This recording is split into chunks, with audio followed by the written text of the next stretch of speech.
to that. Like it's an open field, and then the market is right there. So the parking lot, then the market, and then the liquor store, it shut down. Like people still think things open, but it ain't open since they took over. So they're not doing nothing with it. I don't know if they know what the plans are going to do with the liquor store, maybe tearing down. I don't know. But that was a hot liquor store. That shit was off the chain because it was in a bad community, and everybody mowing used to come here, and it's right off the 91 freeway. So it's like get off the freeway, boom, and it was cheap and competitive. So they was like on Friday nights, even the weekend, they would freeze all the 40 ounces and all the malt liquors. They would freeze them, right? And then they would break them out and they would put them not in the freezer.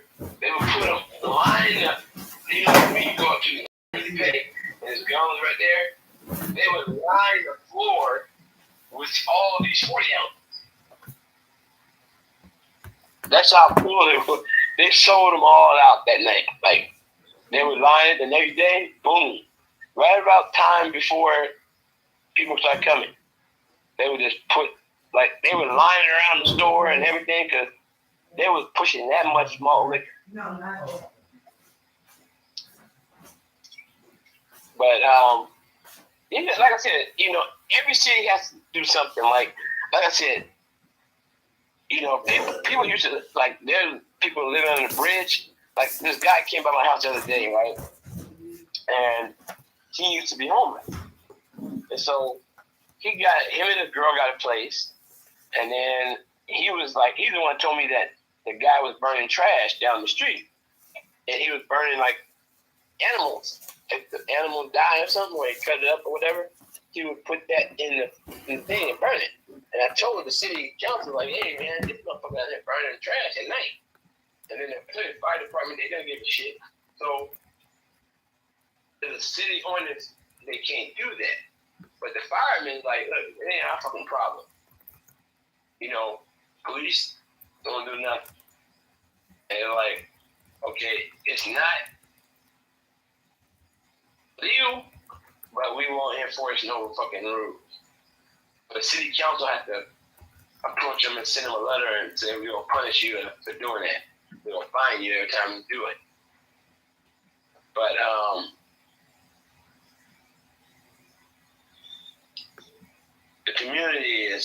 our community is, it's a lot of families. So even though there's apartments behind people's houses, it's family oriented, you know, because it's Filipino, it's Mexican, a lot of Mexicans, and black, a few blacks sprinkled through. And then, you know, it's different nationality.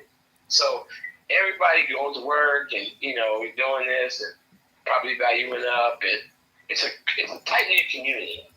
But nobody talks to them. Like, I walk my dog, and that's why when I was walking my dog, the little guy, the owner of the one that gave it to me, he just moved there, but now he had to move out because the lady sold the house.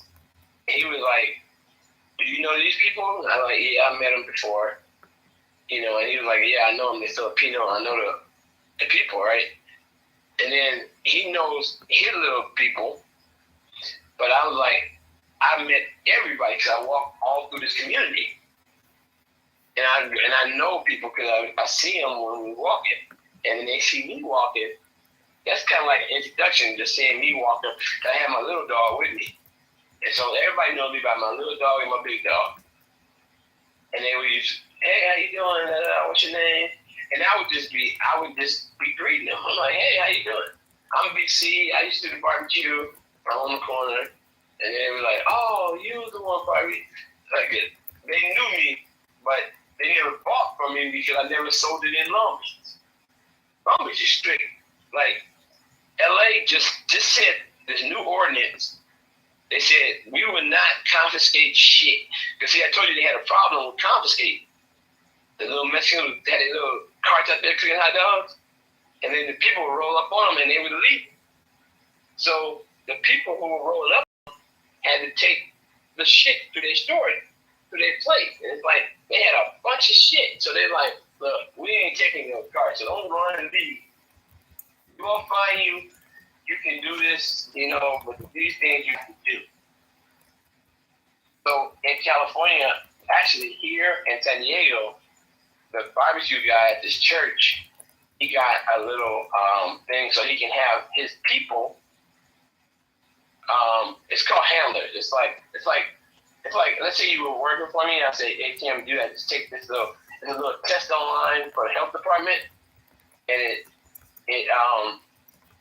give you authorization to be a food handler. Meaning you can serve food or whatever from like you can work for me and then be authorized. You wear gloves, the rule, keep the food on a certain temperature, so the rules. Hold on a second.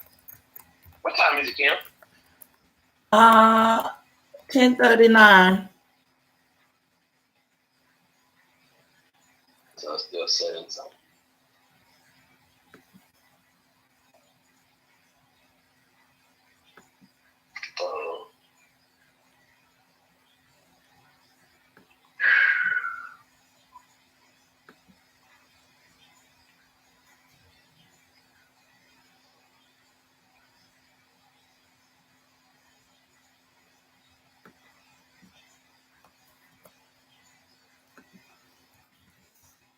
I'm about to get blood and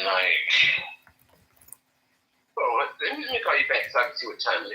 I'll call you right back. Okay. All right.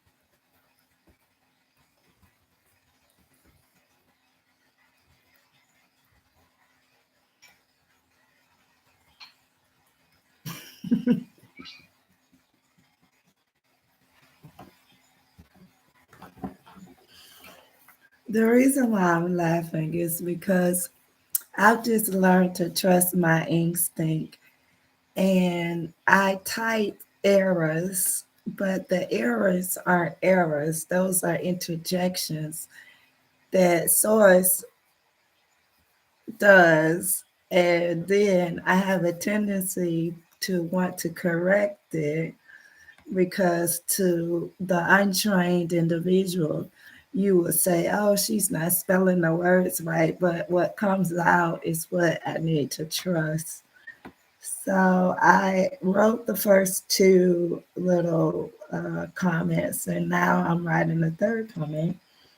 And I was getting ready to say, we are a group of teachers coming, and the word task came out.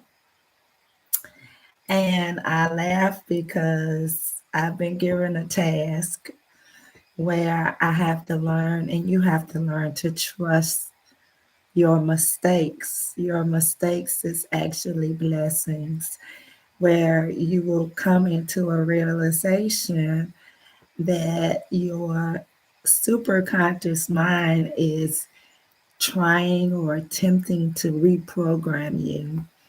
And because we've been taught to write a certain way, um, we don't trust ourselves, or we think that we wrote an error message.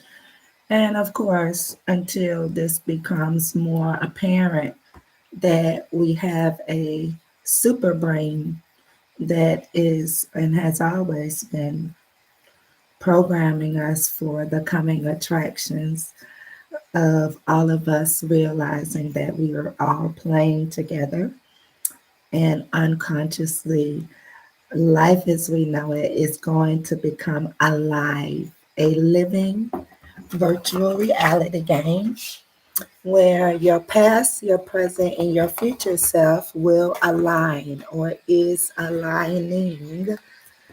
And you're going to discover everything that you've already created is you have it already. And you have to just make sense that there's two Americas. There is the one, the United States of America, and then there's the US of America. And this is the greatest time ever to be alive on the planet. Now, It's our responsibility to come into this realization that we are all one and that we need a new queen, one that is speaking of political and civil and human rights for all. And that's my clue that I have to end this video. Great day.